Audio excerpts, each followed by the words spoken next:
It is a class of class 5 English grammar. In English grammar, class 5, your first unit is unit number 1, parts of speech. Parts of speech.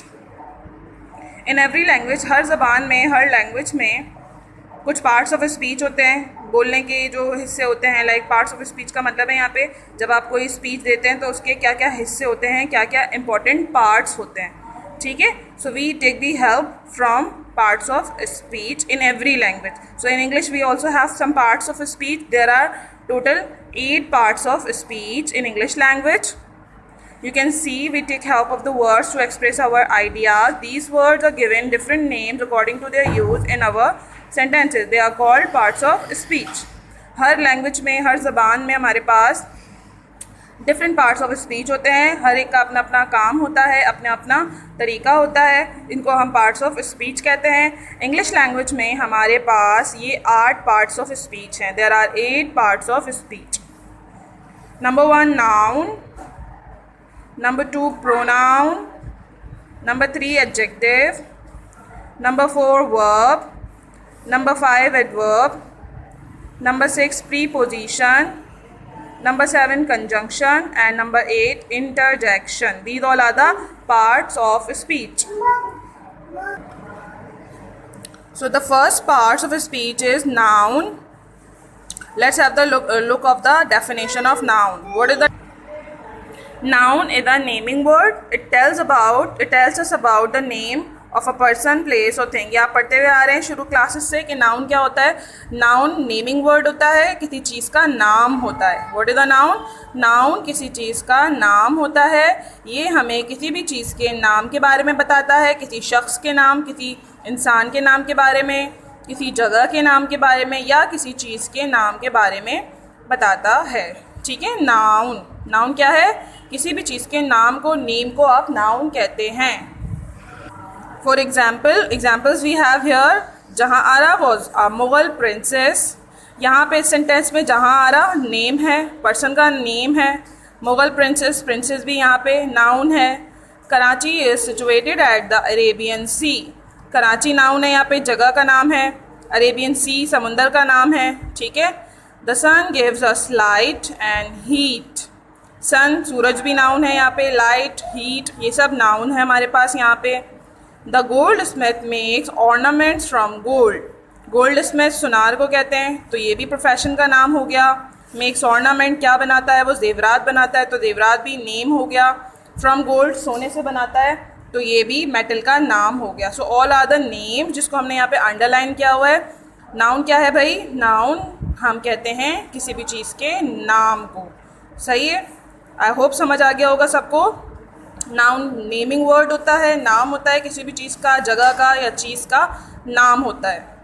Now coming toward the second parts of speech, that is pronoun. Noun, उसके बाद second word क्या है, second parts क्या है parts of speech? Pronoun. Pronoun it is a substituting word. It is a word which is use in place of a noun. Substituting word का मतलब होता है किसी लफ्ज़ की जगह इस्तेमाल किया जाने वाला. सब्स्टिट्यूटिंग वर्ड यानी किसी चीज़ की जगह आप इसको इस्तेमाल कर सकते हैं. आपको नाम से भी जाहिर हो रहा है प्रोनाउन. नाउन आपने पढ़ा, noun means a name of anything, किसी चीज़ का नाम. अब प्रोनाउन क्या होगा? अगर आप उस नाम की जगह कोई लफ्ज़ इस्तेमाल करेंगे तो वो प्रोनाउन कहलाएगा. इट इज़ अ वर्ड, ये एक ऐसा लफ्ज़ होता है विच इज़ यूज, जो कि इस्तेमाल होता है in place of a noun. Noun की जगह यानी नाम की जगह इस्तेमाल होने वाला लफ्ज़ प्रोनाउन होता है. नाउन नाम होता है, प्रोनाउन उस नाम की जगह जो लफ्ज़ आप इस्तेमाल करते हैं उसको हम प्रोनाउन कहते हैं. एग्जाम्पल देख लेते हैं. Shahida did not attend the class because she was ill. हमने पहले जुमले में नाम शो किया, नाउन शो किया. Shahida did not attend the class because she was ill. और अगले जुमले में, आगे की जो जुमले की बात थी, because she was ill, Shahida के नाम की जगह हमने शी यूज़ कर लिया. आ रही बात समझ में? यहाँ पे हमने शाहिदा यूज़ किया, लेकिन अगले जुमले में हमने उसके लिए क्या यूज़ कर लिया? शाहिदा के लिए शी यूज़ कर लिया. यानी शाहिदा का नाम दोबारा भी लिख सकते थे आप, लेकिन नाम अगर आपको मतलब 4-5 लाइनें शाहिदा के बारे में लिखनी है तो आप हर लाइन में उसका नेम शो नहीं करेंगे. अब आप क्या करेंगे? उसके नेम की जगह पे, उसके नेम के इंस्टेड शी लगा सकते हैं। तो जो शी आप उसके नाम की जगह पे लगा रहे हैं, it is taking the place of noun. Noun की जगह ले ली इसने, नाउन नाम था, नाम की जगह किसने ले ली? शी लफ्ज़ ने ले ली। So here she is the pronoun. समझ आ रही है बात? अब ये जो शी जिसने नाम की जगह ली है, ये शी क्या है? ये है प्रोनाउन। ठीक है। Now see the next word. This is the boy who broke the window glass. This is the boy who broke the window glass. यहाँ पे हु जो इस्तेमाल हुआ है, इट इज़ अ प्रोनाउन। ये प्रोनाउन के तौर पे इस्तेमाल हुआ है। दिस इज द बॉय, ये वो लड़का है, who broke the window glass, जिसने ये विंडो ग्लास यानी खिड़की का शीशा तोड़ दिया। तो यहाँ पे हु एज अ प्रोनाउन इस्तेमाल हुआ है। ठीक है स्टूडेंट्स, आई होप समझ आ रहा हो आपको कि ये नाउन की जगह पे इस्तेमाल हुआ है। The fan is not running fast, it has some defect. The fan is not running fast. Fan जो है यहाँ पे नाउन है, फैन एज अ नेम इस्तेमाल हुआ है, नाउन इस्तेमाल हुआ है, चीज़ का नाम है fan. Is not running fast, पंखा तेज़ नहीं चल रहा। इट हैज़ सम डिफेक्ट, तो इसमें ज़रूर कोई डिफेक्ट है, इसमें कोई ख़राबी है। यहाँ पे हमने फ़ैन नाम यूज़ किया है, नाउन यूज़ किया है, लेकिन इन द सेकेंड सेंटेंस अगले ही जुमले में हमने फ़ैन की जगह क्या इस्तेमाल कर लिया?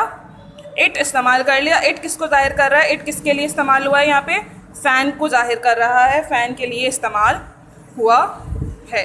The fan is not running fast, पंखा तेज़ नहीं चल रहा, इसमें कोई ख़राबी है। इट है, ये फ़ैन के लिए इस्तेमाल हुआ है। And it is used instead of noun, noun की जगह इस्तेमाल हुआ है, तो it is the pronoun here. So this is noun, a naming word. Pronoun something used in place of noun. Noun नाम को कहते हैं, और नाम की जगह अगर कुछ आप इस्तेमाल करते हैं इंग्लिश लैंग्वेज में, तो हम उसे प्रोनाउन कहते हैं। Clear students? Now coming toward the third part of parts of speech. तीसरा हिस्सा क्या है पार्ट्स ऑफ स्पीच? तीसरा हिस्सा है हमारे पास adjective. Adjective, adjective it is a describing word.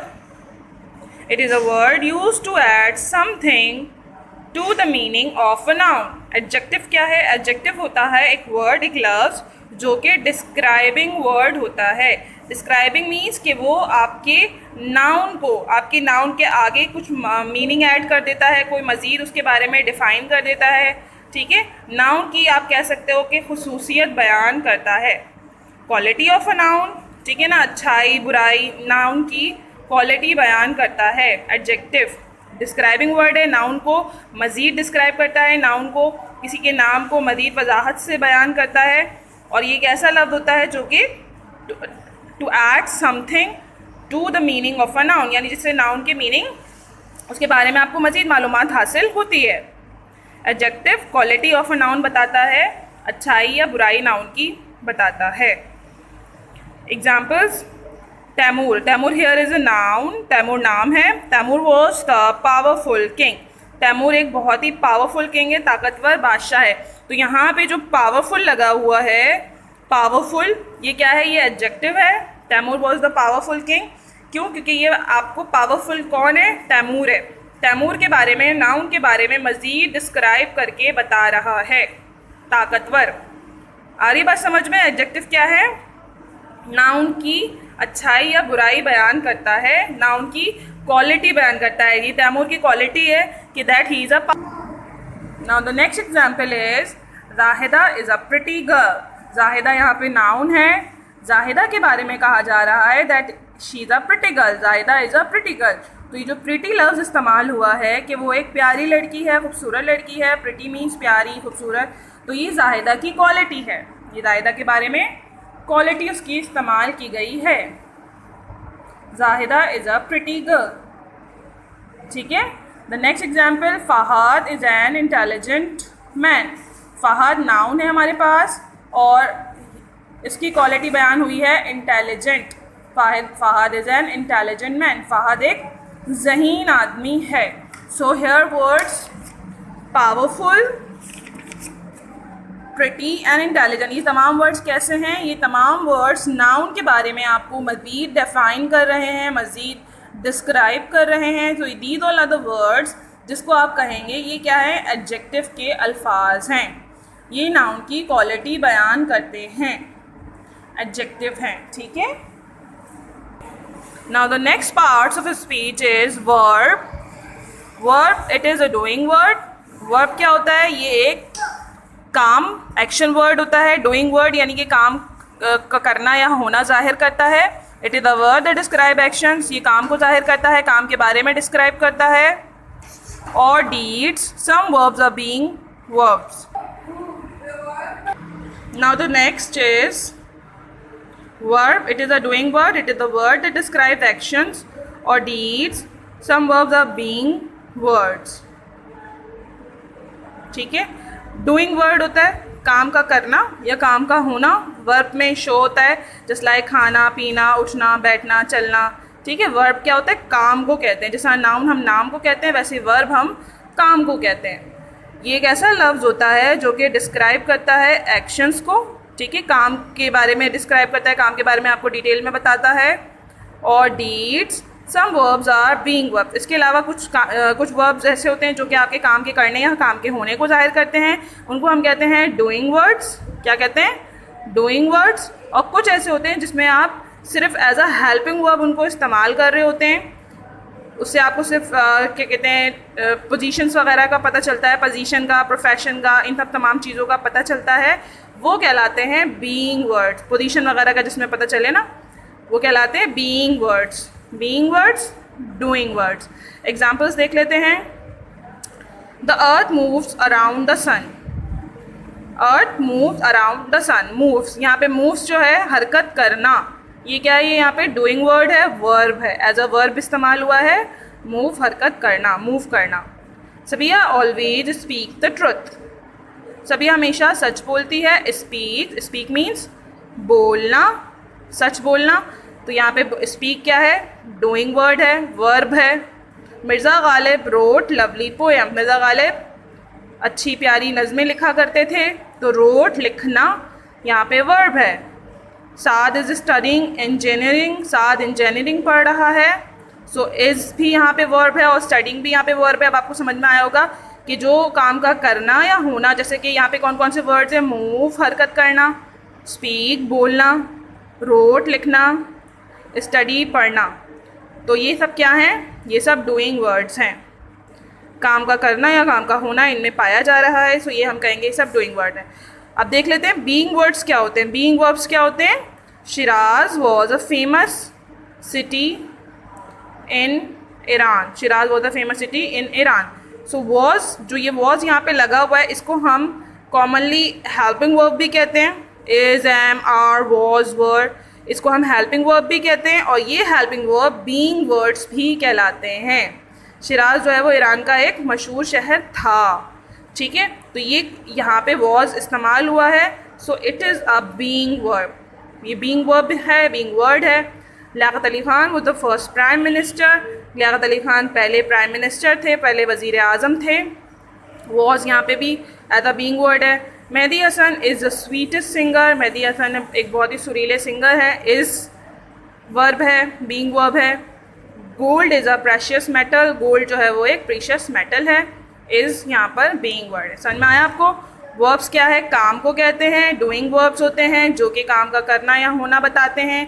और कुछ बीइंग वर्ड्स होते हैं जिससे सिर्फ आपको उनकी लोकेशन वगैरह पता चलती है, प्रोफेशन या पोजीशन पता चलती है चीज़ों की, जैसे कि इज, एम, आर, वॉज, वर। तो this is the topic of parts of speech. 4th topic हम कर चुके हैं, नाउन। अगेन दोबारा देख लेते हैं। Noun is the name. Pronoun is used in place of a noun. Noun नाम होता है, प्रोनाउन नाउन की जगह इस्तेमाल होता है। Adjective quality of a noun होता है। वर्ब काम को कहते हैं। किसी काम का करना या होना हो तो वो डूइंग वर्ड होता है। या और सिर्फ अगर किसी की पोजीशन, किसी की प्रेजेंस पता चले, आपको एग्जिस्टेंस पता चले, तो उसके लिए आप उनको हेल्पिंग वर्ब्स को बीइंग वर्ब्स भी कहते हैं। Now the next word parts of speech is adverb. Adverb है अब हमारा next parts of speech. An adverb is a modifying word. Adverb क्या है? एडवर्ब एक मॉडिफाइंग वर्ब होता है। एक मॉडिफाइंग यानी कि ये किसी भी काम को बहुत ही ज़्यादा मॉडिफाई करके बताता है। एडवर्ब जो होता है एक मॉडिफाई वर्ब होता है, यानी कि ये आपको नाउन के बारे में, वर्ब के बारे में या एडजेक्टिव के बारे में मज़ीद डिफ़ाइन करता है, मज़ीद उसके बारे में प्रॉपरली डिफाइन डिस्क्राइब करके हमें उसके बारे में समझाता है। It is a word that adds to that meaning of a verb an adjective और अनदर एडवर्ब, यानी कि ये किसी भी वर्ब के साथ, एडजेक्टिव के साथ या किसी और एडवर्ब के साथ मिलकर हमें उसके बारे में मज़ीद डिफ़ाइन करता है। जस्ट लाइक एग्जाम्पल देख लेते हैं। Zubaida rights beautifully. Zubaida rights beautifully. Zubaida बहुत खूबसूरत लिखती है, बहुत खूबसूरती से लिखती है।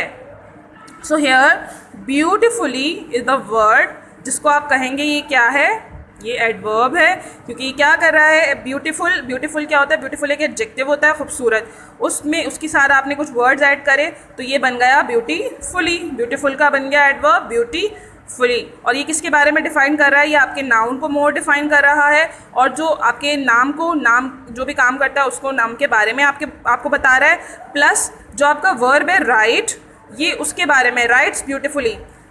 ब्यूटीफुली खूबसूरती से लिखती है ज़ुबैदा, तो खूबसूरती से कौन लिखती है, ज़ुबैदा। ज़ुबैदा के बारे में डिफ़ाइन कर रहा है, क्या काम करती है, वो लिखती है। क्या चीज़ खूबसूरती से करती है, लिखती है। तो उसके वर्ब को भी मज़ीद उसने डिफ़ाइन किया, प्लस उसने क्या चीज़ ऐड करी, एडजेक्टिव में ये चीज़ ऐड हुई। तो नाउन, वर्ब प्लस एडजेक्टिव, तीनों चीज़ों को मज़ीद मॉडिफाई किया, मज़ीद डिफ़ाइन किया, मज़ीद डिस्क्राइब किया इस लफ्ज़ ने, ब्यूटीफुली ने।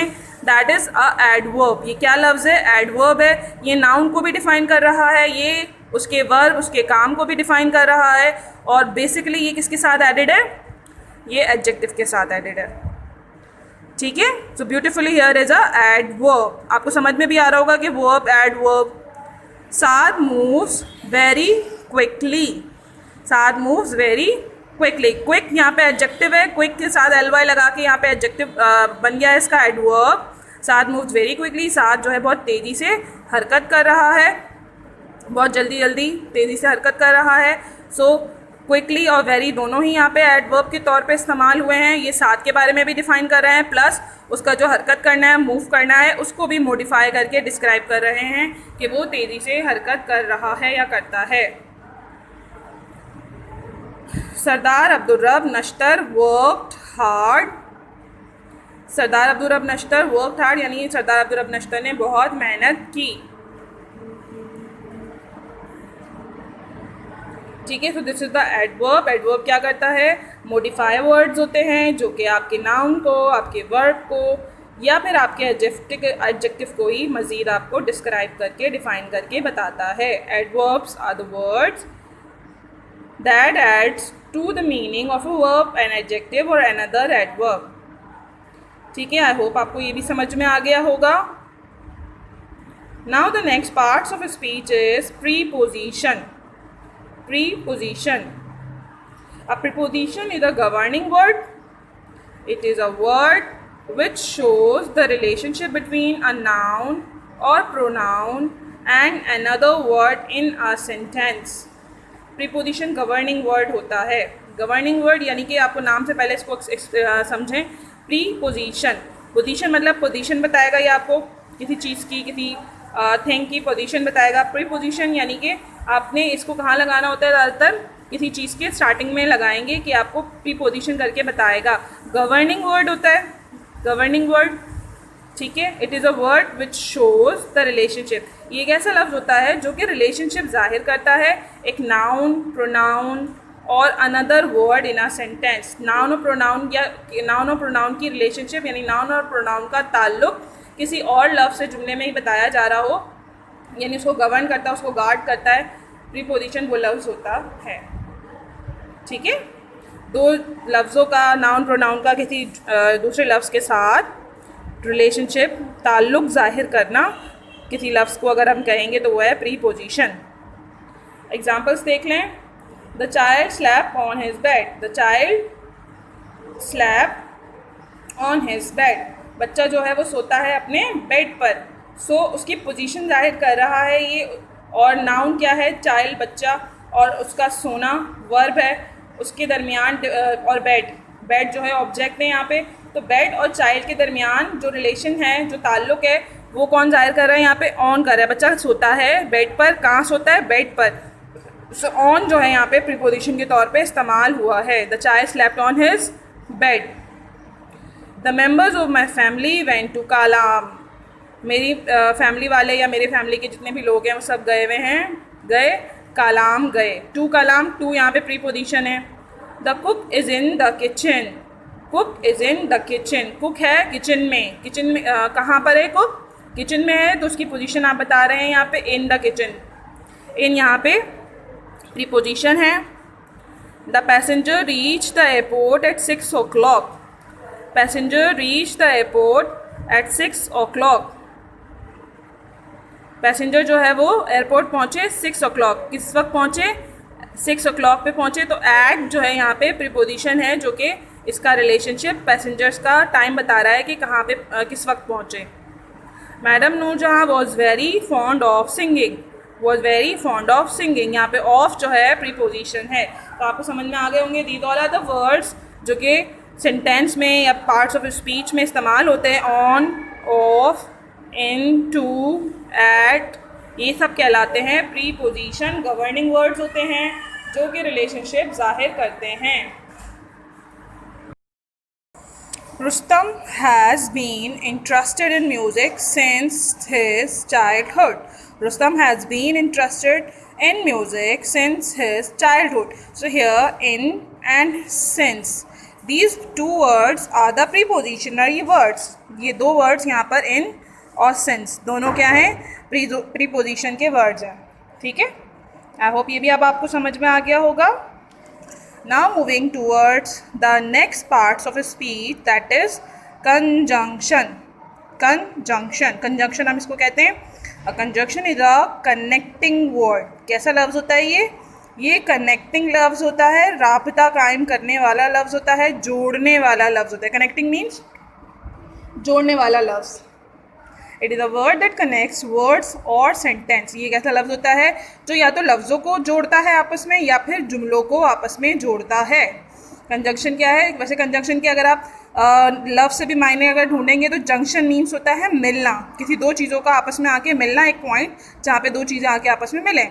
तो कंजंक्शन क्या है? कंजंक्शन किसी दो चीज़ों को आपस में जोड़ता है। It is a connecting word, connecting word है। It is a word that connects word और सेंटेंस। ये लफ्ज़ों को भी जोड़ सकता है या फिर जुमलों को भी आपस में जोड़ सकता है। एग्जाम्पल चेक कर लेते हैं। सारा एंड नबीहा आर कज़न्स। सारा और नबीहा दो अलग अलग नाउन्स हैं हमारे पास, दो अलग अलग पर्सन हैं। इन दोनों नामों को जोड़ रहा है लफ्ज़ कौन सा? एंड। सारा एंड नबीहा, सारा और नबीहा और कज़न, दोनों कज़न हैं।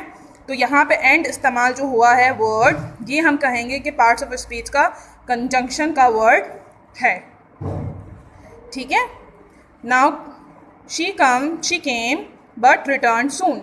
She came but return soon, वो आई लेकिन जल्दी चली गई। मीन्स यहाँ पे शी केम एक अलग जुमला हो गया, रिटर्न सून एक अलग बात हो गई, दो बातें हो गई, दो अलग अलग सेंटेंसेस हो गए। इसको हमने कनेक्ट किया है लफ्ज़ बट से, वर्ड बट से हमने इसको कनेक्ट किया है। लेकिन she came but return soon, but यहाँ पे इस्तेमाल हुआ है एज अ कंजक्शन वर्ड। ये कौन सा हिस्सा है पार्ट्स ऑफ स्पीच का? कंजक्शन है। ये क्या कर रहा है? इन दो जुमलों को आपस में जोड़ रहा है। यहाँ पे दो नामों को आपस में जोड़ रहा था एंड, यहाँ दो जुमलों को आपस में जोड़ रहा है but. Do or die, that is the order. Do or die, that is the order. Do or die, करो या मरो, दैट इज़ द ऑर्डर, ये हुक्म था। तो डू और डाई इसमें या और के तौर पे इस्तेमाल हुआ है। ये डू और डाई को आपस में जोड़ रहा है। It is the connecting word between do and die. तो और यहाँ पे कंजक्शन वर्ड कहलाएगा। Kausar washed her clothes because they were dirty. Kausar washed her clothes, ये एक जुमला यहाँ पे ख़त्म हो गया। बिकॉज दे वर डर्टी, अब आगे इसका रीज़न बता रहे हैं। उसने अपने कपड़े धोए, क्यों? क्योंकि वो डर्टी थे, गंदे थे। ठीक है? तो यहाँ पे इन दो जुमलों को, कौसर वॉश्ड हर क्लोथ्स ये एक जुमला है, दे वर डर्टी एक जुमला है। इन दो जुमलों को जोड़ रहा है कौन सा लफ्ज़? बिकॉज, क्योंकि। बिकॉज यहाँ पे कंजक्शन वर्ड कहलाया, कंजक्शन के तौर पे इस्तेमाल हुआ है। It was raining heavily so we could not attend the marriage. It was raining heavily so we could not attend the marriage. So यहाँ पे इस्तेमाल हुआ है, ये भी दो अलग अलग जुमले हैं। इट वॉज रेनिंग हैवीली, उसके बाद we could not attend the marriage कि भाई तेज़ बारिश हो रही थी बहुत, इसीलिए हम मैरिज अटेंड नहीं कर सके, शादी में शिरकत नहीं कर सके।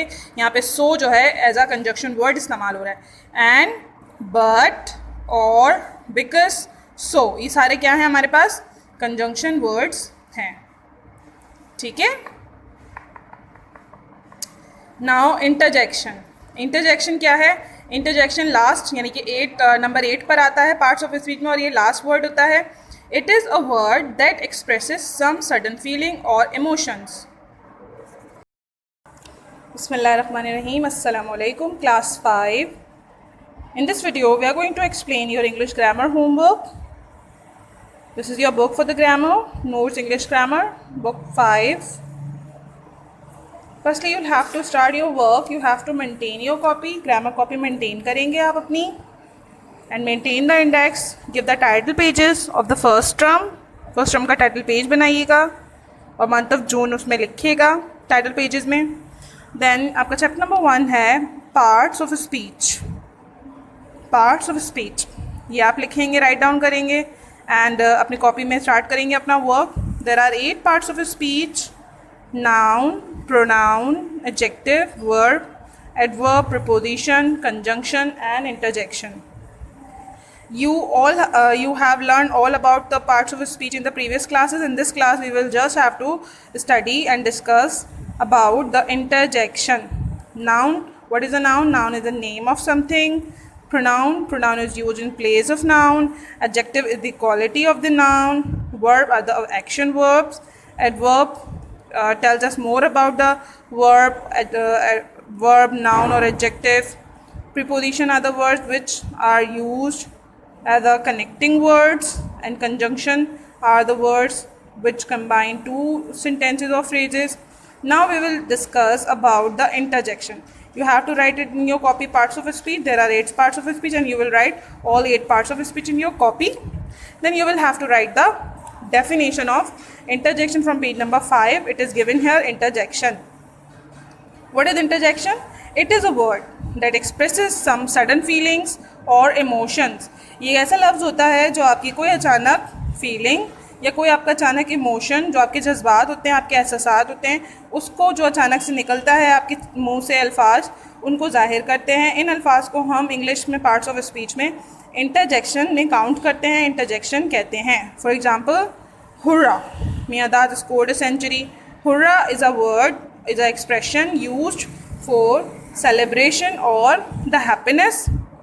सेलिब्रेशन के लिए या हैप्पीनेस के लिए आप ये लफ्ज़ इस्तेमाल करते हैं, hurrah. Number 2, alas, your mother died last night. ये अलास वर्ड है, ये एक्सप्रेशन है जो कि किसी गम को ज़ाहिर करने के लिए, अफसोस को ज़ाहिर करने के लिए इस्तेमाल होता है. 3, bravo, you won the horse race. ये अप्रिसिएटिव वर्ड होता है, अप्रिसिएशन के लिए आप कह रहे हैं.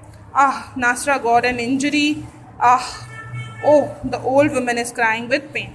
So this is the definition of interjection. You will have to write it down in your copy. Copy में लिखेंगे आप ये interjection की heading definition, और these all are the 5 examples. ये 5 examples भी आप कॉपी में कॉपी डाउन करेंगे. Okay students. After that, इसके बाद you have to do the exercise A. Exercise A आपने कॉपी में करनी है. In this exercise, what you have to do is find out nouns. No, not this exercise. Leave this exercise. After writing the definition of interjection and examples, you will come to page number 6. This is the exercise B. This exercise B you have to do in your grammar copy. That make 2 columns and write verbs and adverb. You know what is the verb? Verb are the words. These are the action verb. Adverbs क्या है? Adverbs जो हैं आपके verbs को define करते हैं. तो आप यहाँ पे verbs और adverb को क्या करना है? 2 columns बनाने हैं आपने, ये बने हुए. इसी तरीके से आप कॉपी पे भी बनाएंगे verbs and adverbs. Write verbs and adverbs in this from these sentences. ये आपको sentences दिए हुए. Simply the terrorists killed the innocent people mercilessly. तो आप इसमें से देखेंगे कि नंबर 1 में वर्ब क्या है? killed. तो आप वर्ब का कॉलम में killed लिखेंगे. mercilessly एडवर्ब है तो इसको आप एडवर्ब के कॉलम में लिखेंगे. इसी तरह Nadra learns her lesson quickly. learns आप वर्ब के कॉलम में लिखेंगे, quickly एडवर्ब के कॉलम में. Mirza Ghalib wrote poem beautifully. wrote आप वर्ब के कॉलम में लिखेंगे, beautifully एडवर्ब के कॉलम में लिखेंगे. Abida is very beautiful woman, is आप वर्ब के कॉलम में डालेंगे, very in adverbs column. Ayesha walks gracefully, walks in verbs, gracefully is a adverb. Doctor examined the sick girl, attentively, examined verb, attentively adverb. The nurse injected the patient carefully, injected verb, carefully adverb. The injured old man was sleeping in peace, was verb, sleeping adverb. The thief was bitten without mercy, was and bitten are both are the verbs. So आप इन दोनों को उठा के यहाँ verb के column में लिखेंगे, and mercy is the adverb, तो आप इसे adverb के कॉलम में लिख देंगे। The student answer all the question correctly, answer is the verb, तो आप इसे वर्ब के कॉलम में लिखेंगे और करेक्टली को आप एडवर्ब के कॉलम में लिख देंगे। ये एक्सरसाइज पूरी आप इसी तरह से जिस तरह से आपको बुक में दी गई है आप इसको कॉपी में कॉपी डाउन करेंगे। होप आपको समझ में आया होगा कि वर्ब क्या है और एडवर्ब्स क्या हैं। फिर आप नेक्स्ट एक्सरसाइज करेंगे, find adjective and preposition in these sentences and write them in the column. इसमें भी आपने क्या करना है, इसमें भी सेम आपने वही वर्क करना है, लेकिन आप यहाँ से उठाएंगे only adjectives and preposition. As I told you, adjectives are the qualities of the noun and preposition are the words like to, behind, in, out. ठीक है, so you will have to do this again. Firstly you will write down all the sentences and make two columns like this adjective and preposition. Note down करते जाइए। The handsome man went to Peshawar, handsome is adjective, handsome आप adjective के column में लिखेंगे, preposition आप to जो है preposition के कॉलम में लिखेंगे। The little girl hid herself behind the door, little आप एडजेक्टिव में लिखेंगे, बिहाइंड प्रीपोजिशन में लिखेंगे। The beautiful bride went to her new house, beautiful आप एडजेक्टिव के कॉलम में लिखेंगे, टू आप प्रीपोजिशन के कॉलम में लिखेंगे। Nina was sitting beside her elder sister, elder आप एडजेक्टिव के कॉलम में लिखेंगे, बिसाइड प्रीपोजिशन के कॉलम में लिखेंगे। ठीक है, the strange man asked time for him, strange आप एडजेक्टिव के कॉलम में लिखेंगे, फ्रॉम प्रीपोजिशन। ये 5 मैंने अब आपको एक्सप्लेन कर दी, ये 5 जो हैं अब आप ये खुद से करने की कोशिश करेंगे। ठीक है स्टूडेंट्स, दोबारा से मैं एक्सप्लेन कर देती हूँ क्या है। पहले आप अपने इंडेक्स मेंटेन करेंगे ग्रामर कॉपी में, देन टाइटल पेज बनाएंगे फर्स्ट टर्म का और मंथ ऑफ जून का, फिर आप हेडिंग डालेंगे पार्ट्स ऑफ स्पीच और ये सारे नाम लिखेंगे। There are 8 parts of speech, noun, pronoun, यहाँ तक। फिर आप इंटरजेक्शन की डेफिनेशन करेंगे, this is the definition of interjection, examples, and then you will come to the exercises. First exercise है आपकी ये वाली, make two column verbs and adverbs वाली, और सेकंड एक्सरसाइज है आपकी प्रीपोजिशन और एडजेक्टिव वाली, ये आप कॉपी में कॉपी डाउन करेंगे। तो this is your homework. Hope आप इसको समझ चुके होंगे अच्छी तरीके से, और आप ये नीट एंड क्लीन वर्क हमें करके दिखाएंगे। कॉपी में आप बहुत अच्छा साफ सुथरा नीट एंड क्लीन काम कीजिएगा students. Thank you very much. Class 5, this exercise D you have to do in your copy as well, because you have done the definition of interjection. So you will do this exercise D in your copy as well. Make 2 columns and write conjunctions and interjections from the following sentence. These sentences are given to you. ये आपको sentences दिए हुए हैं सारे, ठीक है। इसमें से आप conjunctions और interjections अलग करके लिखेंगे। जैसा कि अभी आपको बताया गया कि interjection की definition में आपने इंटरजेक्शंस क्या होते हैं, एक्सप्रेसिव वर्ड्स होते हैं जो कि फीलिंग्स या इमोशन जाहिर करते हैं, just like hurrah, alas, bravo, ah, oh. ठीक है, सो इन दीज सेंटेंसेज ये वर्ड्स आप सेलेक्ट करेंगे, ये वर्ड्स आप फाइंड आउट करेंगे अगर दिए हुए, just like in 3 sentence hurrah is given, in 4 sentence alas is given, bravo, O.